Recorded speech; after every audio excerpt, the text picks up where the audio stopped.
भन्ने ठाउँमा घुम्न गइरहेका छौँ बुवा मामलाई लिएर। सानो नानी सुते ल बुवा उता भेडा हेर्नु भेडा भेडी गाउँ हेर्नु तलतिर मम्मी।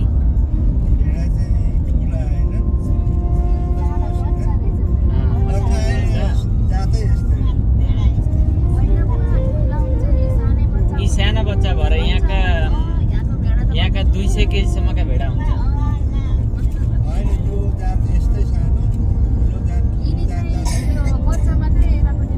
यहाँ हेर्नु न कस्तो पाहाड आयो अगाडि।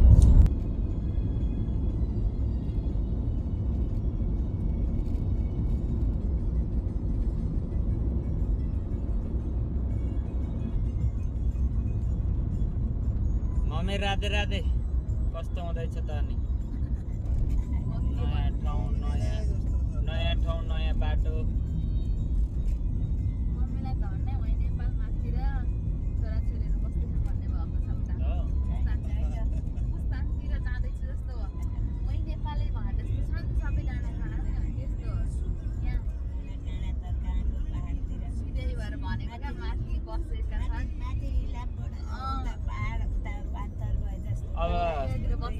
अब यति ठुलो पाहाड आउँछ नि अब। यहाँ नि यस्तो टर्निङ आउँछ नि यहाँ लड्दैन। यहाँ अब त यहाँ त यस्तै हो।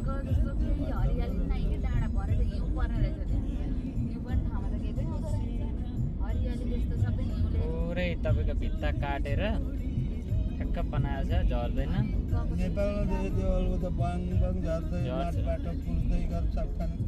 भने त्यसले नोट बल्टु टाइट गरेको हुन्छ।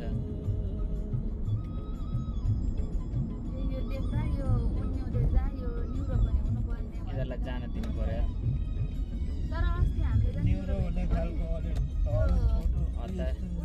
हतारेको हेर्नु त बाइक वाला राखेको छ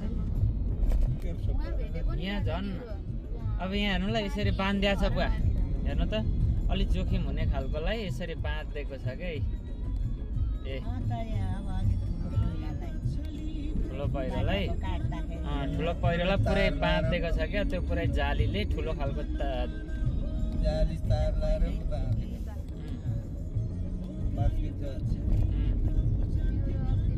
बिचबिचमा यसो ब्रेक गर्ने, गाडीलाई साइड लाउने ठाउँहरू पनि राखिदिएको छ। कफी खाँदैछन्। मैले चाहिँ अर्को सानो थर्मसमा एकदम भुक परेको पानी उमाल्नु पर्यो, कफी ल्याउँछ भनेर बिर्सेछु। अब झन् पहाडी आउँछ नि त। हामी जाँदैछौँ अहिले। नानी यता सुतिरहेको छ।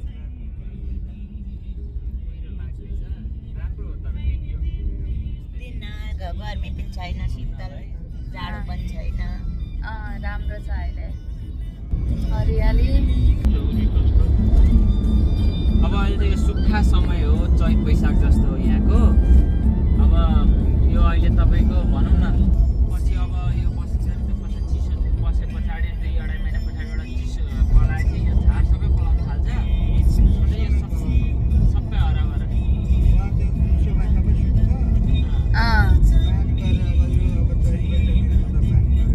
अब यता चाहिँ हरियाली राम्रो हुन्छ।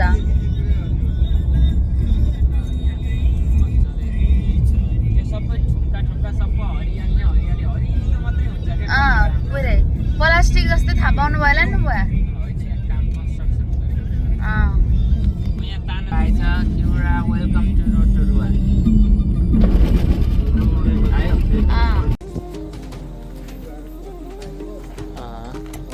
ठेल्ने लाउनु न।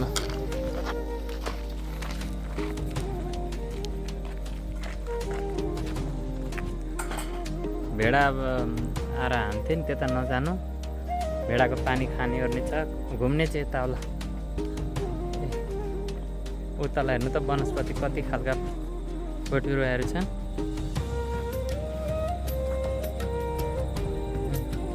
कति राम्रो थियो हेर्न पाइने। देख्नु भएन त्यत्रो वनस्पति बोटबिरुवा खालका पर हेर्नु न धुपी।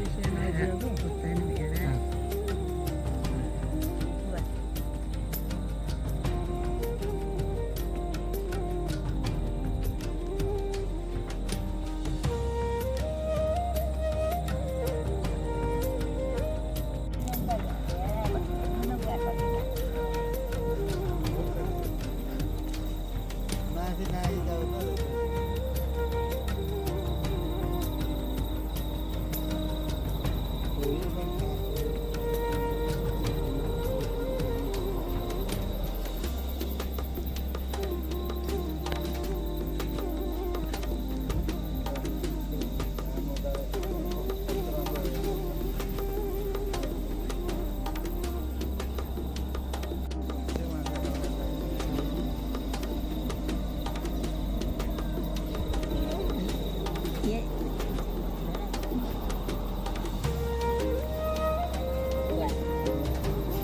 भेडा भेडा बस्नु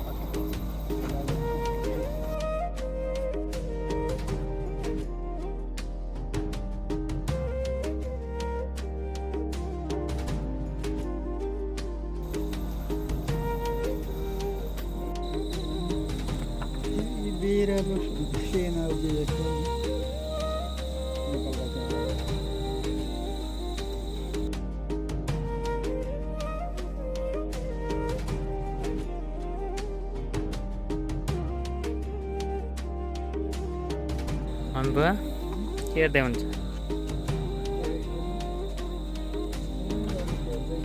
यो विभिन्न न्युजिल्यान्डका वनस्पति बोटहरू कोही राता कोही पहेँला कोही सेता कोही निला कोही धापी गरेका कोही कोठे गरेका कोही सुरिला विभिन्न खालका रुख हुँदा